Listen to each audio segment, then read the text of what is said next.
have about 1 hour and a half. When I was walking, you said about around 1 hour. Now it's 1.5. So the time, yes, but there are lots of guests and lots of interest. Okay, depending as it goes. And please, could you please only ask only one question, because you all represent very respected media, and I think that will be able to disclose all the topics you are looking forward to. Euronews, this is my former employer. That's why they go first? No, I just saw them first. President Zelensky, thank you very much for speaking to us. We heard about your conversation, sorry, I keep hearing myself, your phone conversation with US President Joe Biden last night, and we heard that perhaps went not so well. Can you tell us a little bit more about how it went? And we keep hearing from you that the situation is under control, that you have everything handled, and you just said it right now, let's keep our reasons and stay calm, all the while saying that Ukraine needs help. What is your strategy?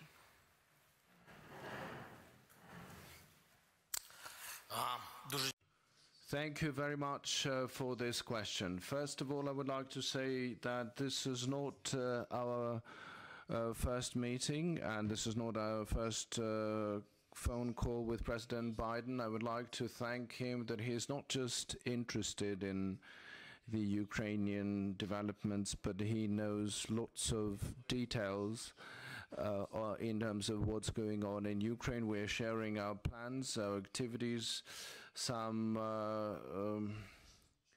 questions, and we're grateful to the United States for their ongoing support to our sovereignty and territorial integrity. But I'm the president of Ukraine. I'm based here, and I think I know the details deeper than any other president. The question is not about the US president, because, well, we do understand what the risks are and which of those risks are priority risks. And we've discussed lots of questions. I would like to explain this a little bit. It's important that the president should know the situation from me, not from the intermediaries.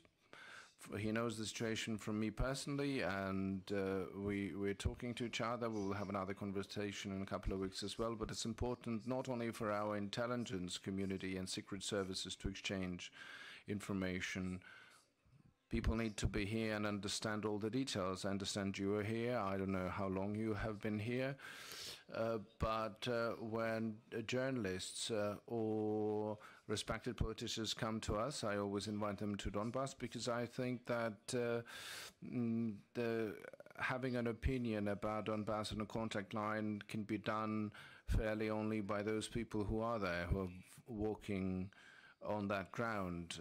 When I became the president in 2019, I made a visit to Mariupol, and at that time in Mariupol we could still hear shots and fire.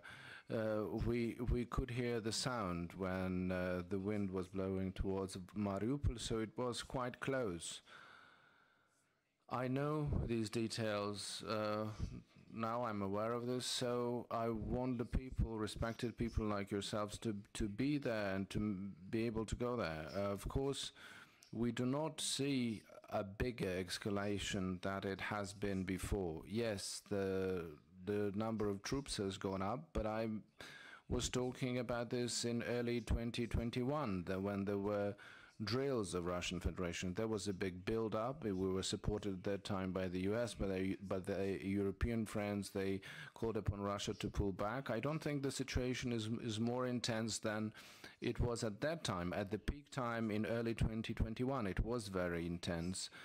But such informational attitude towards Ukraine, and it's a question not only to you but to the world. There was no such coverage at that time of Ukraine, and we've talked to the president. We've talked about this. We think that there has to be a balanced approach. I'm not saying that he's influencing American media. They're independent, but the media policy there has to be well balanced. If they want to know what the situation is, that they can come to Kyiv. Do we have tanks on the street? No.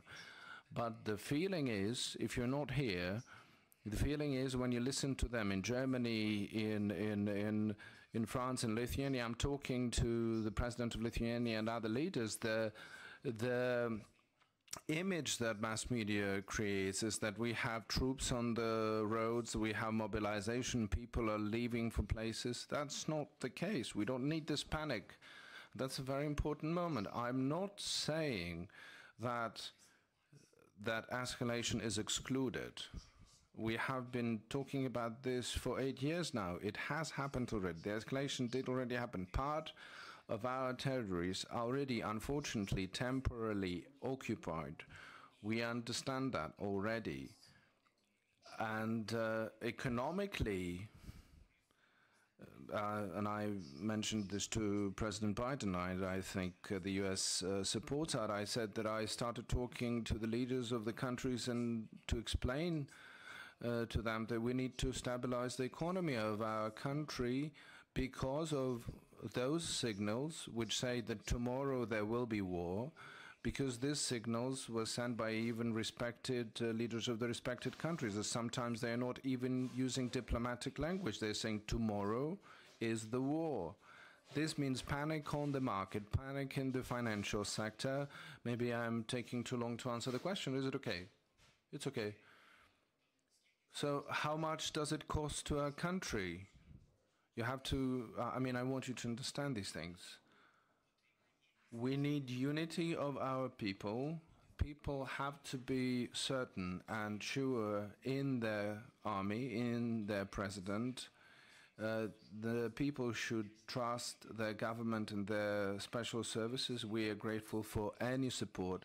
But this varied information from varied sources cannot mislead our country, because this raises economic panic. I just give you the example of how much it costs.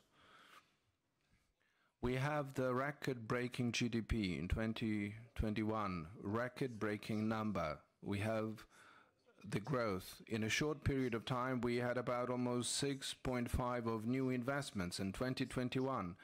But after, I think, after the beginning of this informational coverage, after this change in the information coverage, 12.5 billion has taken worth of investments were taken out of Ukraine, and from our golden reserves, which is the highest in the last 10 years, our country, and you understand, we can't handle this alone. From the public reserves, from the state reserves, we have to take money in to stabilize our national currency. This is what we're trying to explain. This costs that's a lot. It's very expensive price to pay for Ukraine. And this is the price we're paying for the unbalanced, unreasonable information policy.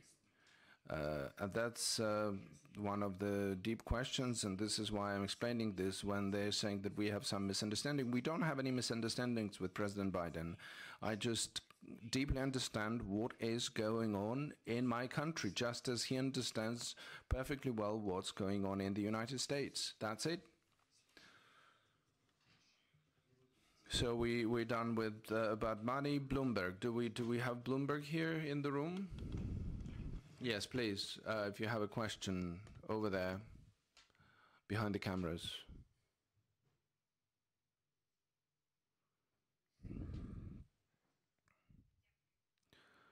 Thank you. You mentioned money. What is your assessment of the needs of Ukraine in terms of funds? And if we're talking about borrowing, borrowing from which countries and which institutions and when? Thank you very much for this question. This is not just lending. It's a question of financial guarantees. The question is in sending proper, good signals. This can be investments or financial guarantees, which can be provided by a country. It's not even the matter of numbers, just for us to understand how this works. We've talked to the leaders of certain states, of the United States, of Canada. Canada proposed 120 million, and this is the message. This is the signal. I think France will respond. The United States will respond. We ask them for 10 times more than that, and that was our request. I don't know whether we will get the support or not and what amount that will be. But generally, we had a conversation also with the EU. We will be getting the microfinancial assistance. We agreed about 1.2 billion and other funds as well. What we mean is sending the signal of, by different countries, the EU, the United States, Canada, by any friends and partners of Ukraine. And I think that for the stabilization of our economy, we will spend, well, I think about 4 or 5 billion. I'm not expecting anything less than that. So that's the amount of money we need right now. But the question is not in the size of this, but the question is that this is the signal of trust to Ukraine, to the stability of the economy of Ukraine. For example, IMF, their program is higher than $2 billion. This is the signal that we're expecting. And we're expecting for these tranches to come faster. CNN, please, the floor is yours.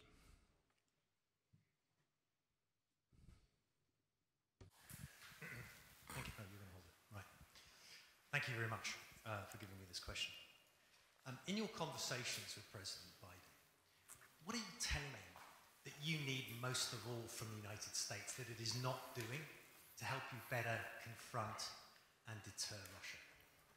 What are you asking for that he's not giving you?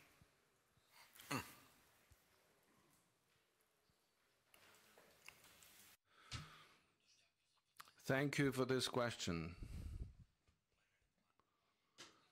I have a good memory of the face. I think we met in Donbass, didn't we? And I think you saw it for yourself. You have seen our courageous people. I think you saw that we all want peace, but we stand ready to protect our country, because I'm not just the president. I'm the husband, I'm the son, I'm the father. We have things that we want to protect, and that's why I'm discussing these questions in detail with President Biden. I want everyone to be on the same page as where I am. So they don't need to love Ukraine as much as I do. You have your own country, but at least I want you to get to grips with what we are facing and the risks and the details. This is why the questions that we have been discussing with the president, by far not the first time, we discussed what are the questions after the event. And this is the question not only to President Biden, where I don't have any separate questions for him personally. This is Europe and many other countries who are talking about this. So there are countries who still mention there are some preventive measures that can be introduced to make sure that Russia doesn't escalate. What we mean is that there should be security guarantees. When we are talking about NATO, we should go deeper into detail. I know that some members of NATO don't like us going into this detail, but we want to have something specific. We need to have something that we can count on. First of all, security guarantees, if we were talking about NATO, and the second is the level of our army. No matter when we get into NATO or whether we will be there at all, nothing in this case depends on us. Not everything depends on us. We have to develop our own army. We have to protect ourselves. But we understand right now perfectly well that if we are not part of NATO, then we are on our own in terms of protecting ourselves.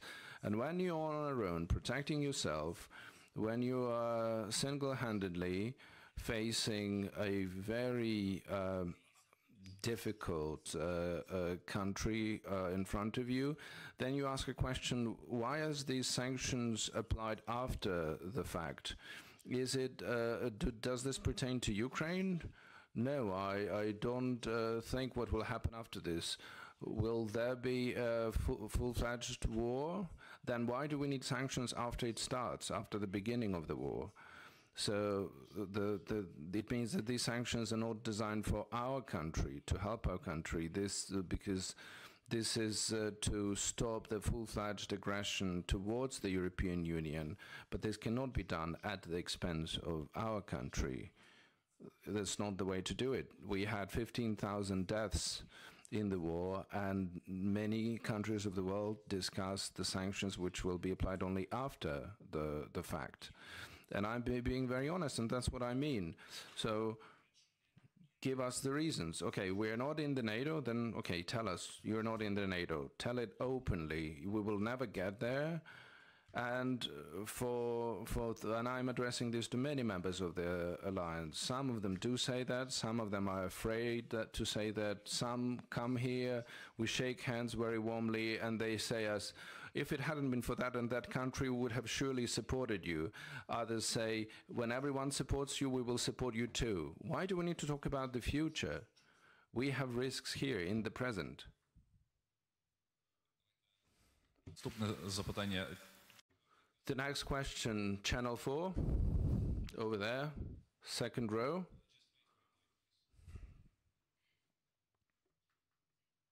President, you have thanked the British government for providing some anti-tank weapons, but what about the fact that London is a centre for the laundering of Russian money? Are you concerned that that will undermine any sanctions, and what do you want the British government to do about that?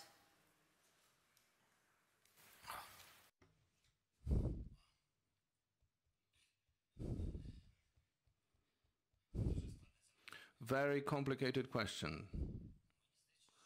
I think those people who launder their money in London, they launder them not only in that capital city, but in all capitals where there is posh real estate or the business they like, or historically money was taken out of Russia. And I think it's not only Russia.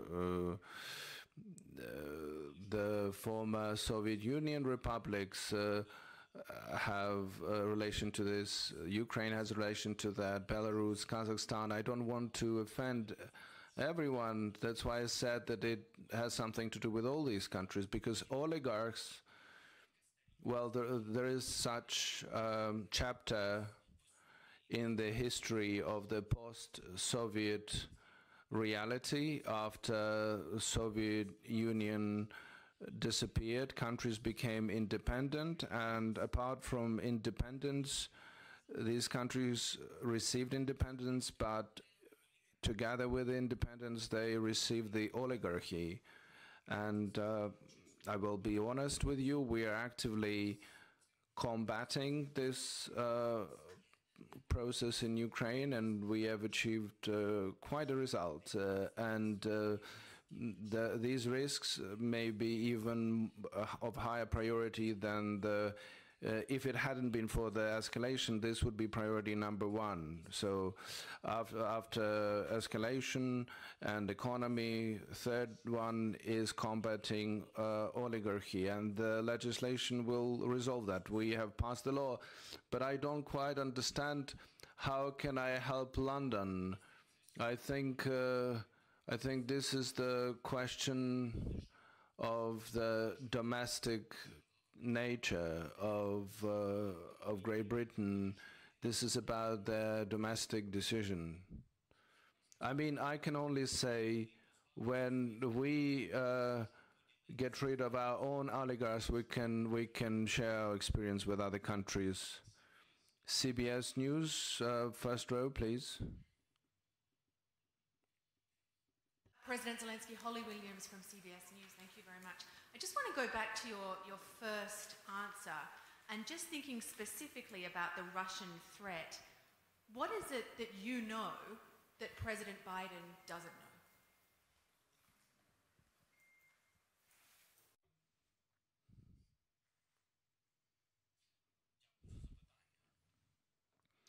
Thank you for this question.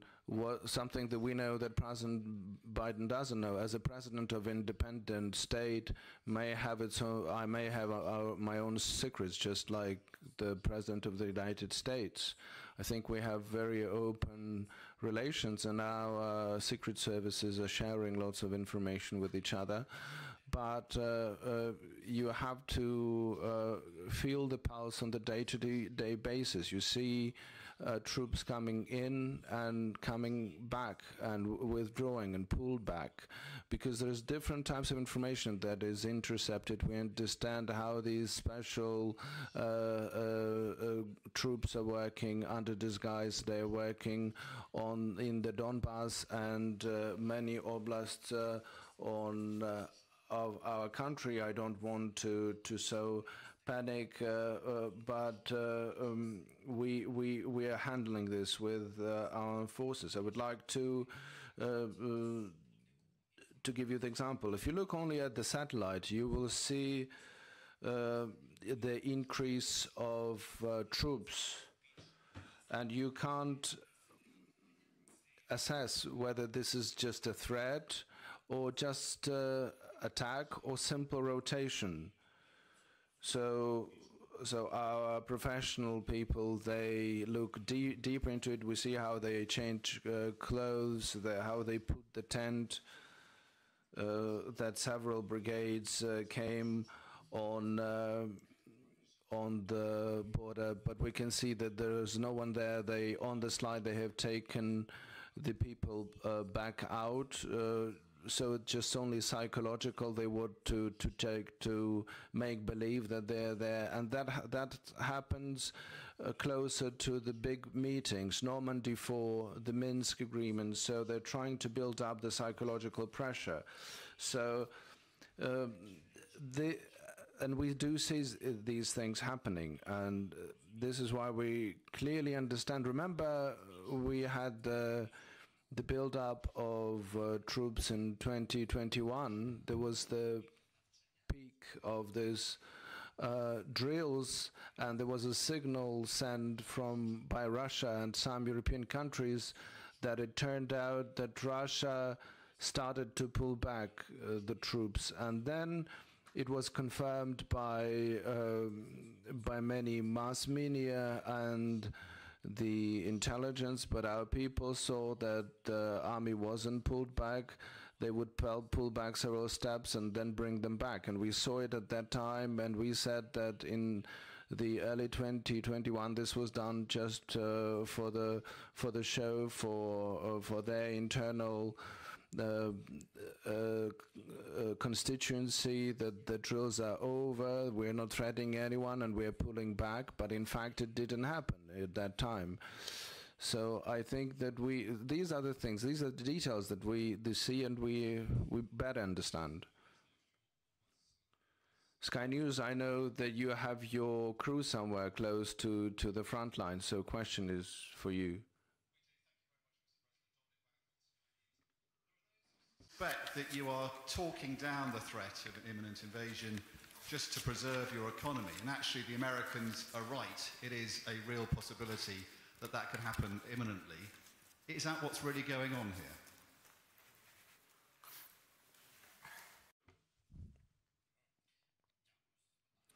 Thank you for this question. It is very strange that I'm being suspected of something. I think in my life I haven't done anything to be suspected of things. I think you mistake me for another president of Ukraine. I think, first of all, I'm the human being. That first of all should be the human being, and the second comes the economy. And for me, the question of the possible escalation is not less acute as for the United States and other partners. I'm not managing the country just like as in your film, Don't Look Up. This was we're looking up, we do understand what's happening, and we're talking about this. We're talking about this with our people. But we have been in these situations for 8 years, so we shouldn't be only looking up, we're also looking on the ground. And for us, it's an important question. We may lose the economy of our country. People come first. The imminence of threat or the probability of threat is there. In 2021, it was the same. In 2020, it was less. In 2019, after the Normandy War, it was even less than that. Day before yesterday, there was a meeting of the Normandy 4 advisors. I think, so there was a meeting. So, indeed, so if it's not just a political theater, and this is very serious, it means that these are steps towards the dialogue, towards peaceful resolution of this process. This is why I think this points to the fact that we have to be very careful in how we speak out every day, every minute, when we are trying to say that the war will happen tomorrow. We can't say that the war will happen tomorrow. Please believe me that the war will be by the end of February, or as they said in November, that the war will happen by the end of the new year, and then they said Happy New Year, but we have new information. The war can happen in January, in February. Yes, it may happen. Again, unfortunately, and let's just put 3 dots here, but not just one full stop, and say, yes, for sure it will happen. Because we understand what's happening to people then. These are courageous people, but the courageous people have to protect their country and keep on working at the same time and keep on bringing up and nurturing their children, because this is life. News, так, ось другий ряд праворуч, будь ласка. NBC News, the third row to the right. Bradley from NBC News. I'm just wondering, we see so much of what the Russians are doing in terms of increasing their troop presence on the borders.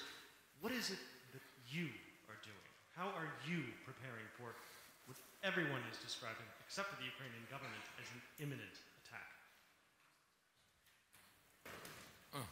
Окей. Да.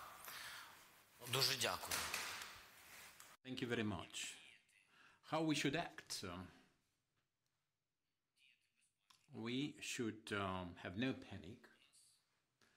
We have a powerful army. We have to arm our armed forces. They have everything, but as never so, as much as we can provide, considering the capacity of our economy. This is about the economy again.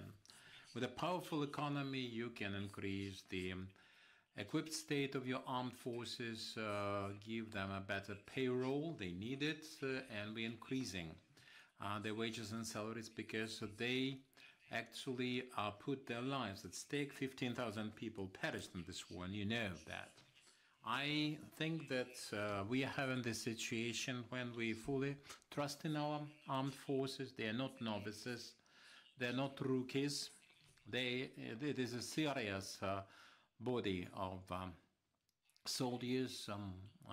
For the NATO level, I think that we are not worse than any NATO nation in that respect.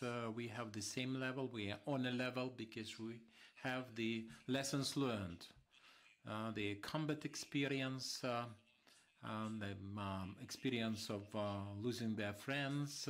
They protected their state, defended, they shoot back, they fight back. I have to say this here because they have proved that they were good in Afghanistan, military reconnaissance force, 1,000 people evacuated in a very experienced fashion. So we have to do everything to make our army stronger. God forbid we have this big war, the morale of our people will also be a defense asset. And people have to work for our state, for its economy, and for our armed forces which are prepared to defend the state. There's a question from BBC, the second row, please. Mr. President, I wanted to understand directly from you then. I understand, of course, this is a conflict that has gone on for many years. I understand that the threat from Russia ebbs and wanes, it comes and it goes. But could you tell me directly your assessment now of the threat from Russia to Ukraine? And a further question, if I may. Given that Russia is making its view extremely clear about Ukraine's possible membership of NATO, I wondered from your perspective, is the theoretical membership of NATO at some point in the future a goal, an ambition that's worth fighting for? Дякую вам. Thank you very much. Well, a proxy war, and this is the proxy threat, or threats in plural, threats to Ukraine and other countries, also in plural. We are not the only neighbor to the Russian Federation.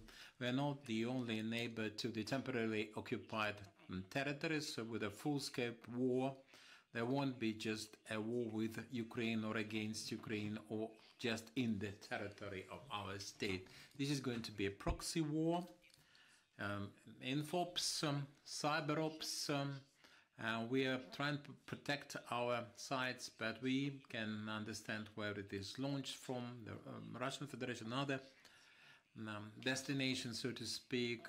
Now, if we discuss war with the result of firing, this is one kind of war. This is the 20th century war. We are having a different type of war right now, and we are in this situation. We've learned to protect ourselves, and we are very grateful for the assistance. But we have learned to live with this and develop with this. And that's what I was talking about. But the threat is imminent. The threat is constant. The proxy threat I was discussing, it can be any kind of strike, and there can be any kind of grenade being exploded, and the secret services work to this effect. There are many things, subversive things, many sites. I don't remember exactly, but recently we had this, something of the kind, but we have learned to protect ourselves, to defend ourselves. This is our life. We have to lead, taking it globally, as a global issue that we are facing, protection of human life. There we can raise the issue of NATO membership, the second part, the latter part of your question. And of course, the security guarantees. It's not being defended by somebody else's army instead of our own, but we are talking about preventive sanctions. I talked with the president about that, and many interlocutors. NATO is not about war. NATO is about sanctions. We have to find some preventive measures. NATO is one of such sanctions. If it is not NATO, then point to some other security guarantees. Tell me about those safeguards.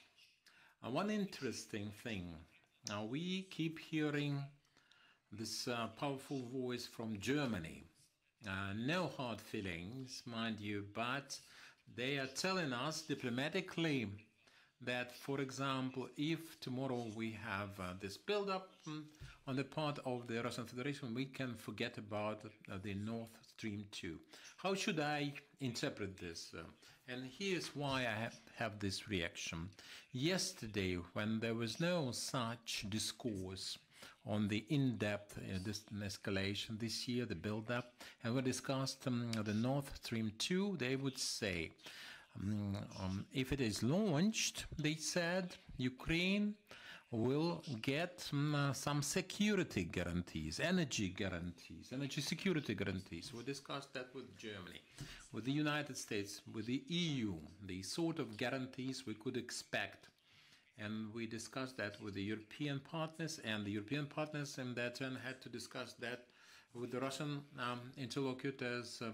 the transit of gas for 10 to 15 years to be prolonged at least, to be renewed for this period with a contract to that effect with the reversed supplies from our European partners. Now we can see how the discourse is changing there. Nobody is talking anymore about energy security for our state. They say if we have the build-up, there's no Nord Stream 2 then. Well, that's the proxy war for you. I understand that people have their concerns, they have their challenges, they have their troubles and interests, which we call national, but you can also have this fellow feeling for other peoples. So when we are in NATO, well, it does not depend on us when we will be there, unfortunately.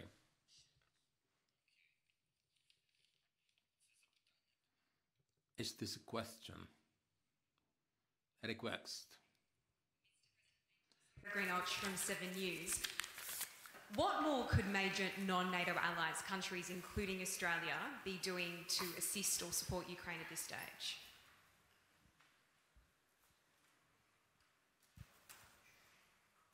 Натиски партнери.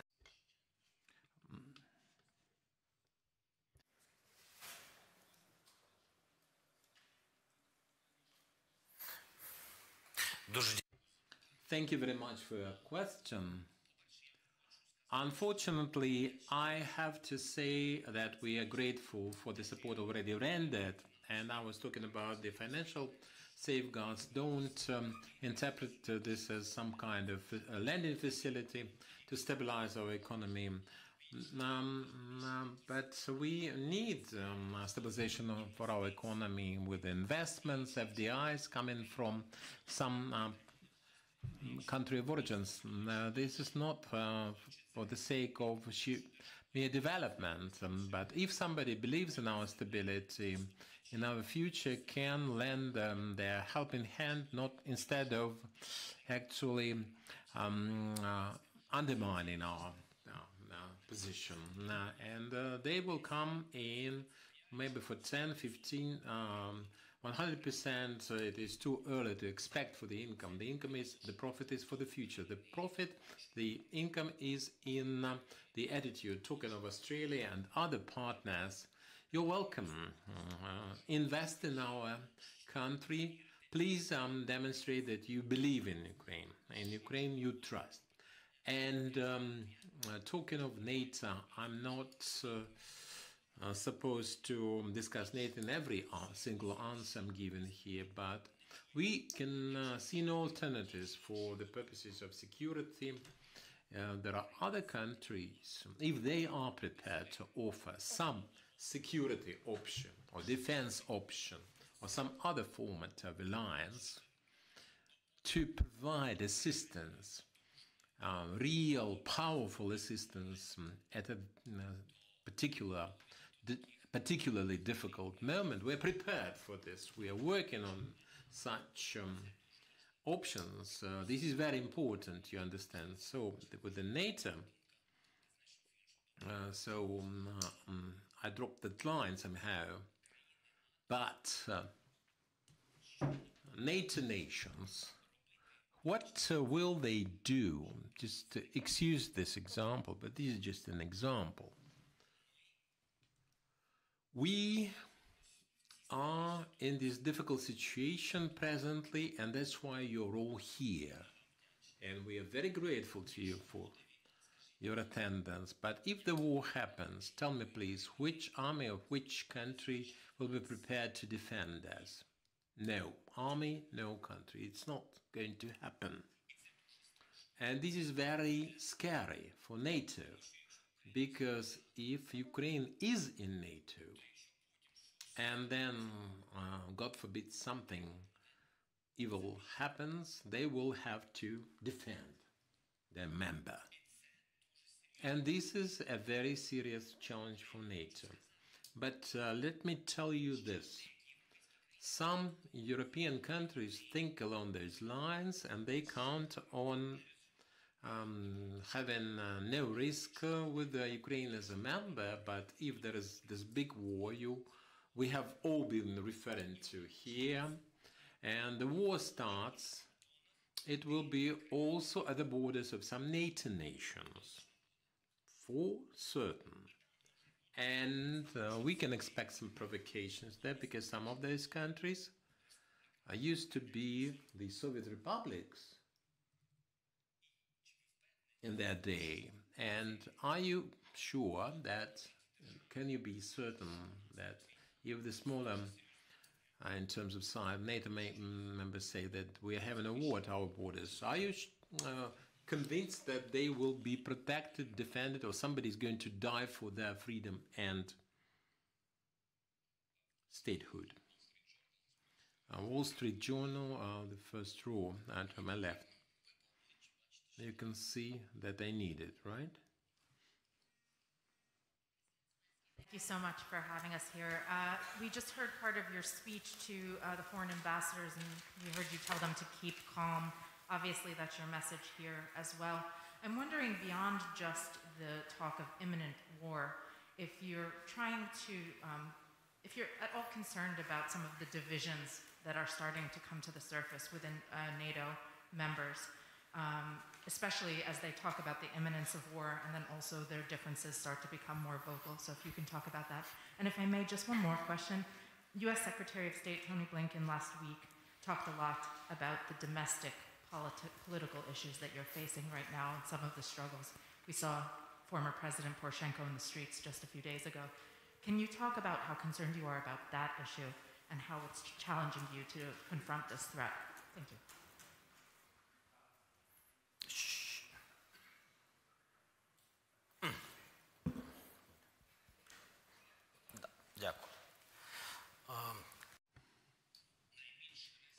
The biggest risk for Ukraine and the biggest risk for sovereignty of our state, and here we are united. I can tell you this frankly, we are united with all our partners, the EU, the United States, the UK, our NATO nations. Now, I cannot discuss some specific detail along those lines.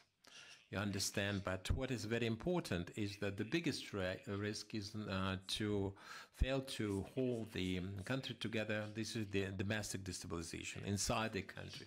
This is the weakest link, or the most dangerous prospect for Ukraine. I'm talking about economics here, but this is just one of the factors.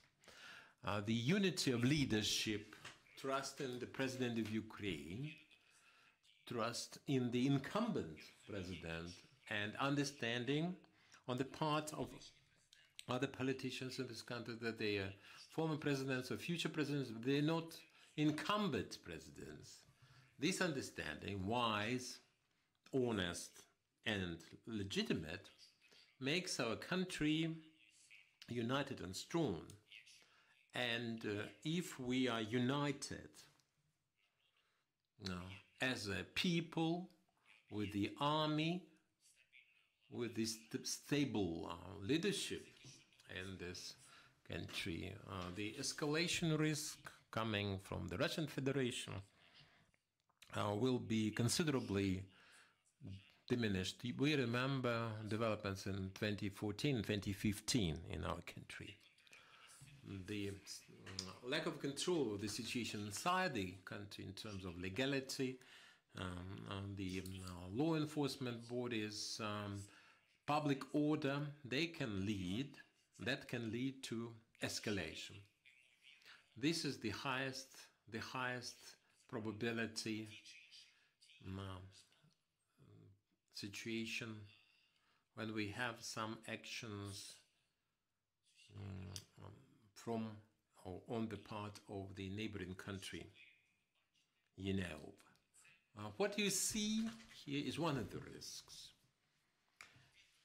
It is caused by the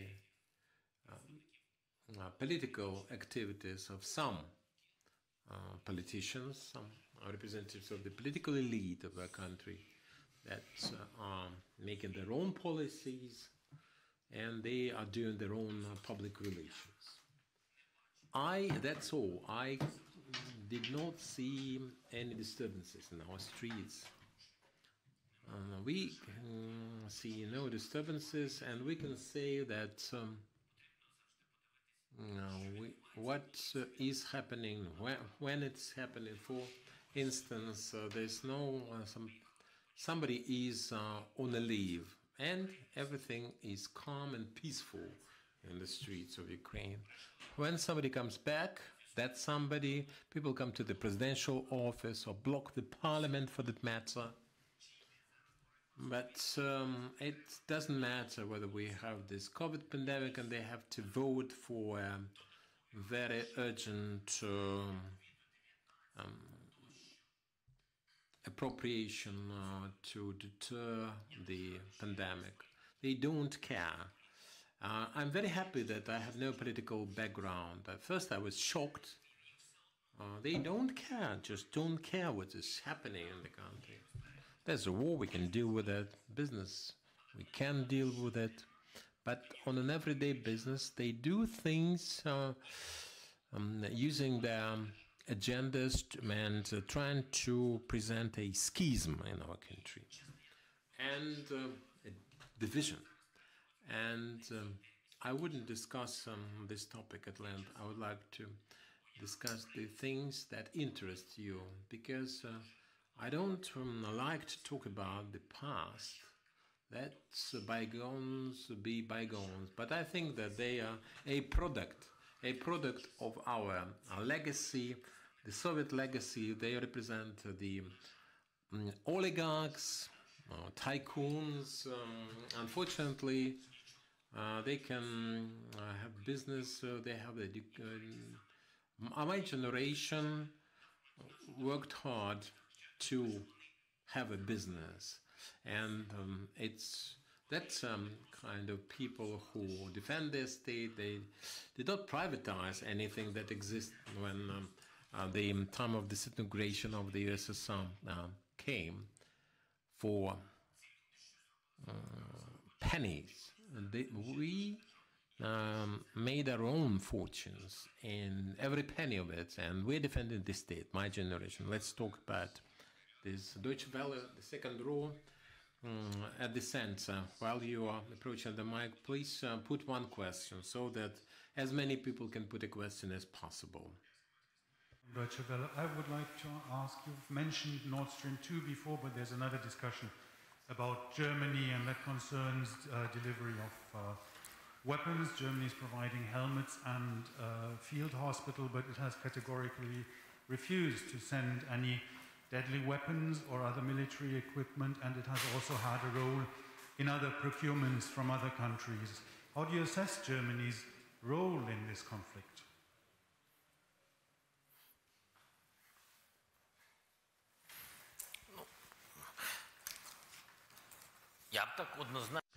I cannot say that Germany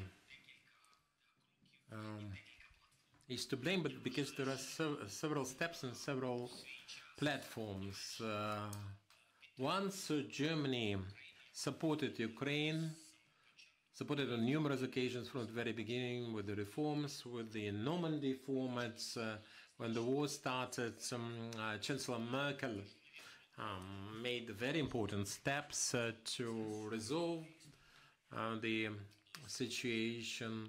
She had contacts with the Russian president to that effect, and I had a special relationship with her. That's the way I see it. And presently we had this meeting. My head of office, Andriy Yermak, reported that France and Germany supported Ukraine trying to start negotiating after such a long break or interval in any kind of talks. This is one direction. There's another one where I think that Germany can do a lot. A lot depends on Germany. This is consolidation and the alliance for support of Ukraine. This is the vision, not just in words, but in deeds, as to the membership for Ukraine in the EU. And you should be proud that your state has such a weight and such an influence over the other EU members because of the economy historically. So there are many answers to the question why, but this is on the one hand. On the other hand, you have to understand that we are always aware of all this. We are aware of your influence over these countries. That's why we expect you to help us in that area. For the lethal weapons, this is not the last and the only example, or this is not the first and not the only example. Let me give you another one. With the energy collapse this year, and we had great difficulties, very grave difficulties, because of the blockage of the coal supplies, the troops around us, the panic, no purchasing from Russia, and our coal being mostly in the temporarily occupied territories. And what we have in the territory, we would bring it in from the United States by sea. We needed natural gas because our own wasn't sufficient for that. We know what Russia did in that situation. We are aware of the details. But at that point, we were approached by Moldova, and they needed assistance. Maya Sandu, president, said that our people are freezing. They talked to Russia. There was some kind of concession. And when the EU was supposed to provide all the support for Moldova to demonstrate that a new, young and energetic president enjoy that support with the European vision, seeing Moldova and the EU, but they started thinking about it with the red tapes and some wheels within wheels being considered, but they are freezing now. And we gave him what we could, as much as we could share. We gave her what she asked for. We did not expect things that would happen 2 or 3 months later, and we did it. So this is about weapons. It is very important to help when there's a need. This help, a definite need. This is a serious signal issue. This is a serious challenge presented. I don't wish that Germany or the people of Germany, I don't wish that you feel in your own experience the same thing around your borders like what we have. I would never wish this for anyone. And I once told Chancellor Merkel about the Nord Stream 2. I told her, I understand that this is business, this is a lengthy process and so forth, but just imagine that you have those troops at your borders, at your doorstep. Would you arrange a Nord Stream 2 with them in that situation? So where's this contact line like we have in the Ukrainian Donbass for business and reality? Where's the contact line? So I do not wish that you have the same situation. We'll get out of this with flying colors, I'm sure, but I would never wish this for you. But if you have been in trouble like this, we will help you. We'll be there for you, I can assure you. Fox News, closer to the line here. Mr. President, thank you very much for having us, and thank you very much for taking my question. I want to talk about 2 individuals, 2 questions. Number 1, President Biden. You've been critical of what some of the things the U.S. has been doing. You've been supportive. What is he doing wrong? What is he doing right? What do you want to see from him? And the second person, we've been in this long session and I haven't heard this name once. It's kind of central to everything. Russian President Vladimir Putin. What does he want? What does he want to get out of your country? How can you deal with him? What kind of a threat is he? So, President Biden and Russian President Putin, your thoughts?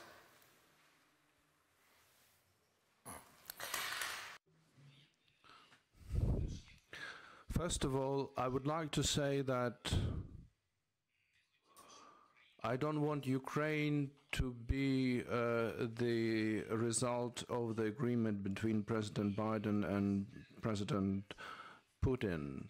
President Biden recurrently assured me, and yesterday as well, that nothing will be decided behind Ukraine's back about the destiny, about the current and the future of our country. This is a very respected position, and I do believe that it is the case. President Biden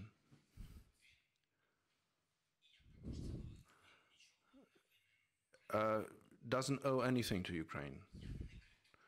I'm not being critical of President Biden. I'm being critical of anyone and myself as well. We live in the present day, we fight in the present day, we survive in the present day, we want to bring back our territories, we want to stop the war.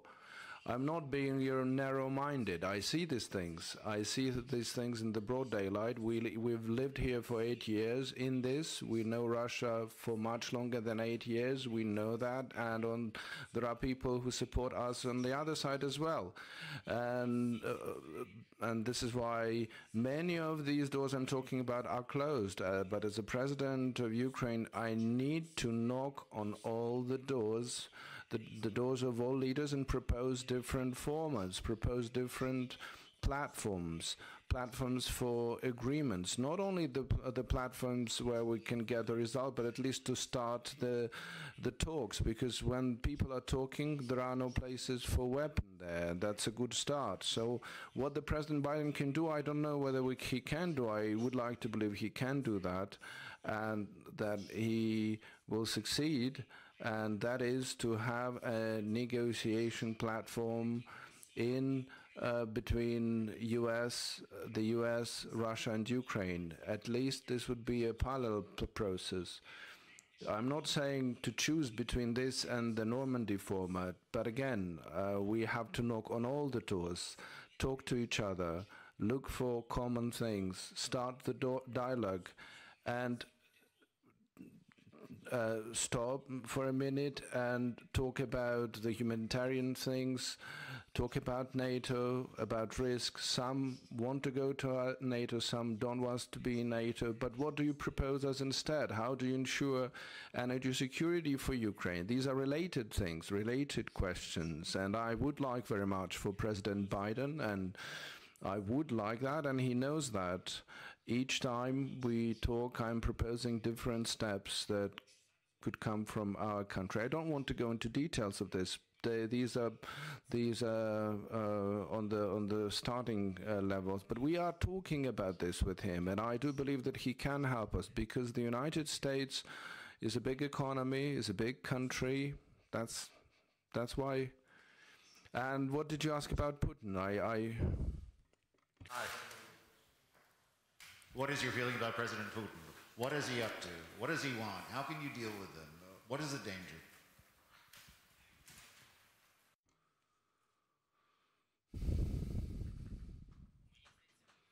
What I think, if Russia is communicating that they support Minsk negotiations and they are not going to attack Ukraine, and they say this openly from different mass media, with the lips of different political statesmen, at least they could show some steps to prove them true. I mean, why do you need so many soldiers there? Why do you need to have these drills so often?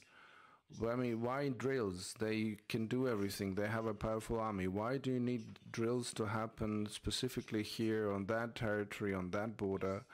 I mean, you understand that this means risks, that everyone responds to this. This is indeed dangerous because we have been in this for many years. Some were on this side. I mean, there can be any provocation. There's a big, just the mere fact of accumulating troops is the big risk. Even if you're not going to do something, it's still a high risk. It still may happen. Why are you doing this? To threaten? What is this sadomasochism? What is the pleasure of this, of someone being afraid? We are not afraid, but there are people, ordinary people who live there, who live in their houses. They are not military people. Why? What's the point of this? Why? Just to put our economy flat on the shoulders? That's impossible. I mean, they're big people.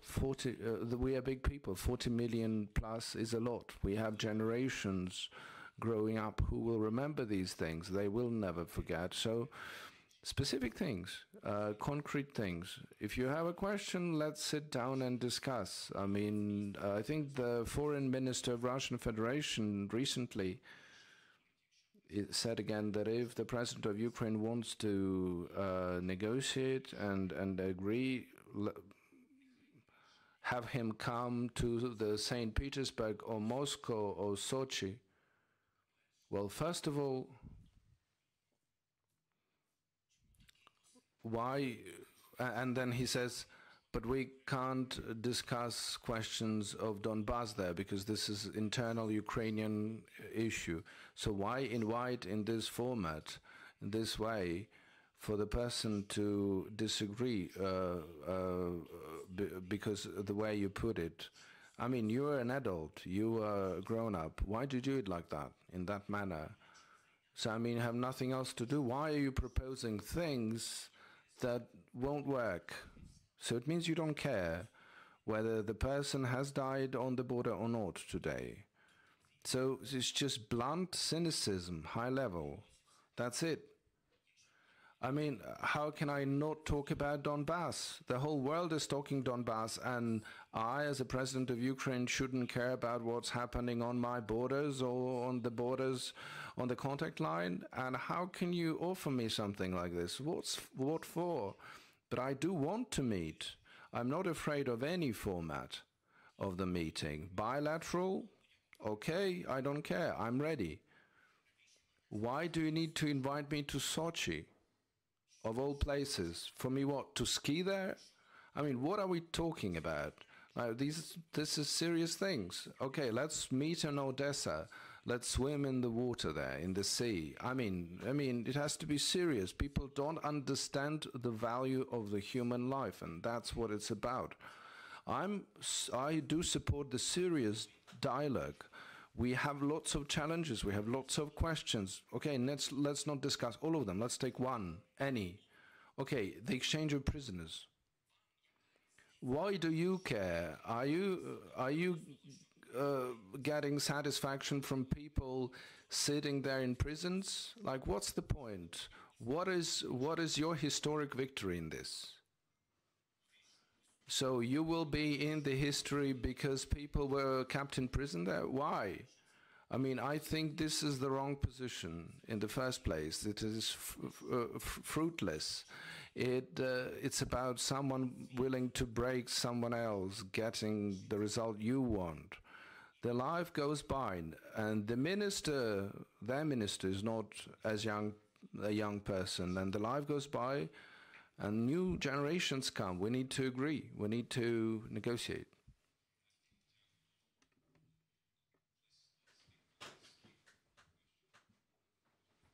Guardian, будь ласка, так.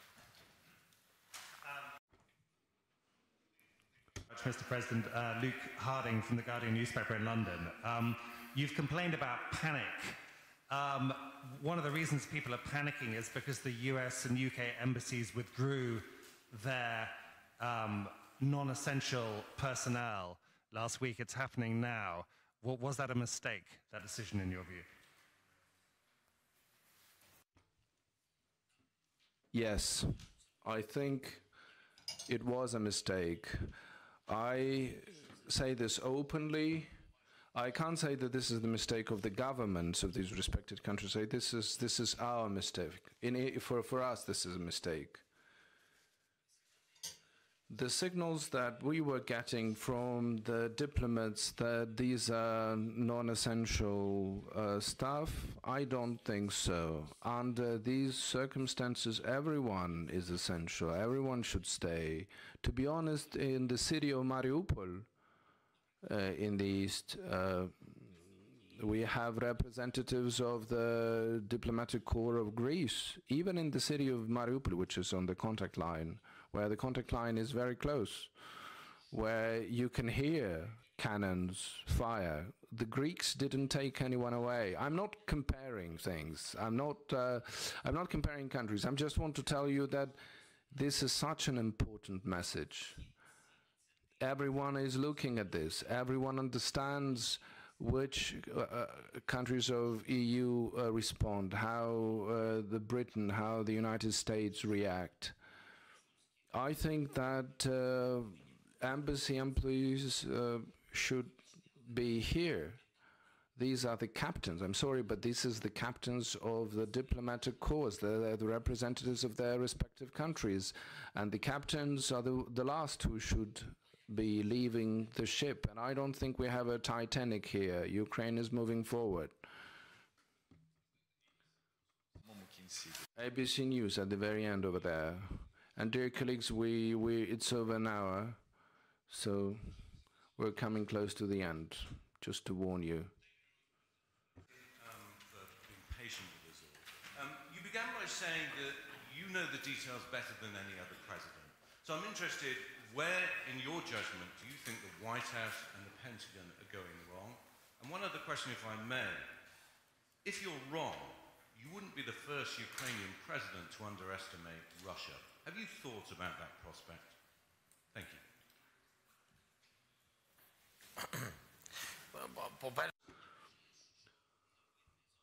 I think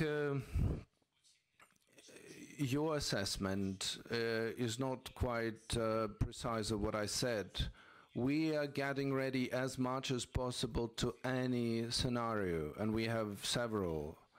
And by the way, your countries are aware of them, of many of them. We don't keep secrets from our partners. They see this.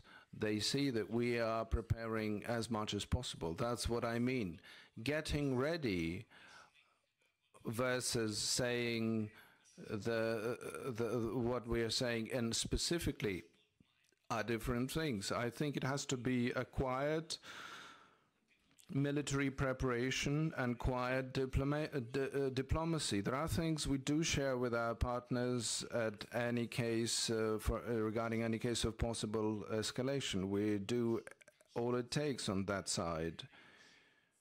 It's not that we're acting as if it's not the highest level of threat. We are getting prepared for the high threats, but we understand the reality that we are in. I can't prove myself right or wrong. We see these hundreds of thousands of troops, 100,000 troops. There is no mistake there. We do see them. The risk is that there are just too many of them, that there could be any provocation and the probable escalation may be triggered. Accidental provocation or non-accidental, as you may gather, it wouldn't matter if there are casualties, and we may lose lots of people. And I don't think that it will end up as it did back in 2014, because first, we didn't have this kind of army at that time. And second is that people's perception at that time was a bit different. Now, firstly, everyone is very has a very patriotic mood. then secondly, everyone has seen what has happened on the temporary occupied territory, and they all perfectly well know that this is not what they want. And this is why I'm saying this is the high risk, because it wouldn't be that someone will just take a bit of something. It won't happen that way. Informationally, no one will able to do what Russia said, that there was no presence of Russia there. It's just all local people. Not in this time. No local people is not prepared to take over government buildings, administrations. They are not getting ready for that, and they are not doing this. We understand this very clearly. I'm describing you some details that we're also sharing with some of our partners, something that we often know more. We know the mood of the people, and this is not just opinion polls and numbers. This is the reality. We visit these cities, we talk to people, we walk the same streets. We understand clearly and precisely what's happening. So this time you can't say that local people think that they want to live in a different way, and it's not, and Russian will not be able to say that we didn't occupy, it was civil war. This time around it won't be possible. It would, if it happens, it will be an open war, horrible war. We understand these risks, all of them. I'm just doing what I should be doing as the president of Ukraine. The first part I forgot, please. Can you, yes, please. Yeah, the first part was that you understand the situation better than other president, which seems reasonable. So I'm just interested, where do you think the White House and the Pentagon are going wrong in their analysis?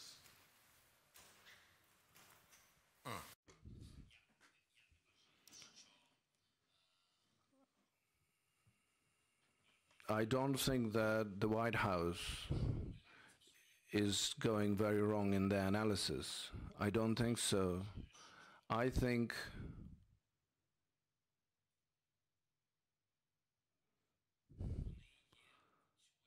that they are participating in this informational situation that is created around our borders. And because the White House understands that there are risks, they keep articulating this, they keep supporting this theme, this topic, and they make it as acute, as burning as possible. And this, in my opinion, this is a mistake. This is just my personal opinion, because these are the signals which says that this is how the world responds, and the world responds to the information like that. Another situation is the situation with the diplomats, the question that you were asking.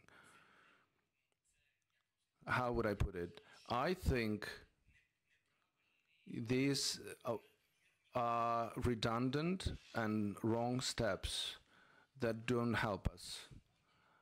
Right now, they are not. These steps are not contributing to our situation. There is military support, other financial support, financial support. We are grateful for the support, but I can't be like other politicians who are grateful to the United States just for being United States. I'm saying the truth. We want to be partners and true friends. I don't want to lie to you. My problem is that I don't want to lie to you. We need to wrap up soon. One or two questions more, please.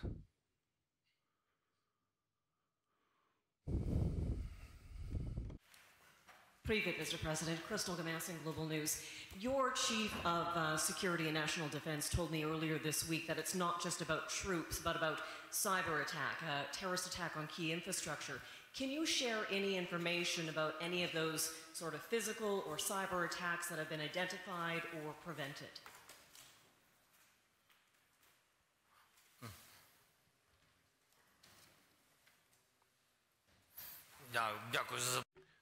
Thank you for the questions. We have had quite a number of cyber attacks.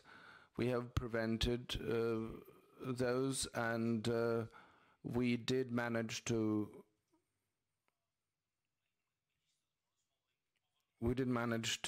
restore and recommission many websites of our government institutions.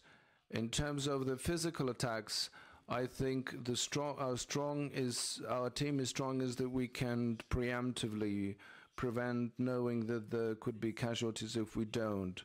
Some of the processes on the streets that should have happened, our Secret Service have prevented very strongly, and our law enforcement has worked very well. We understood that there will be very strong provocations. It is true, and it was well done. I can't give details on how our guys worked in this case, but we can see that this was without casualties. There are things that we have gotten used to by now. We understand that this is a problem. It's when all the schools in Kyiv were reported to be bombs or mined. So there were phone calls warning that there are bombs there. So we understood where these phone calls were coming from. These were from the temporary occupied territories, from the Crimea, lots of cases like this. So they're done on the daily basis. There is an action plan to make sure that we do not lose any single life, not to have any explosions in the schools. So far, we are managing to do such things successfully. But there's lots of disinformation, even about these bomb reports to the schools and to kindergartens. There's lots of disinformation. There's lots of calls, lots of warnings. We do find some of them even on the territory of Ukraine. We understand how that happens. We even found people who have come from the temporary occupied territory. The person came and they wanted to go back. They were detained. There was the consulate of the Russian Federation was put on fire. So in Lviv, in the city of Lviv, the consulate of Russian Federation was put on fire. You understand, this is a provocation. So a very unpleasant situation. There are lots of them, but our law enforcement, our Secret Service are working on the daily basis to prevent this. So we understand that we need that they need provocation every day to disbalance the situation inside Ukraine. So the last question, this road to ABC News, please, center. Second question. There are all of these negotiating diplomatic tracks that are ongoing. Some of the most important ones, Ukraine doesn't even have a seat at the table. And Russia's main demands are posed at NATO and at Europe, not at anything that Ukraine can ever give to Russia to satisfy them. Do you feel like Ukraine has been reduced to merely an observer to its own fate? Do you feel like these countries are fighting over Ukraine rather than for Ukraine?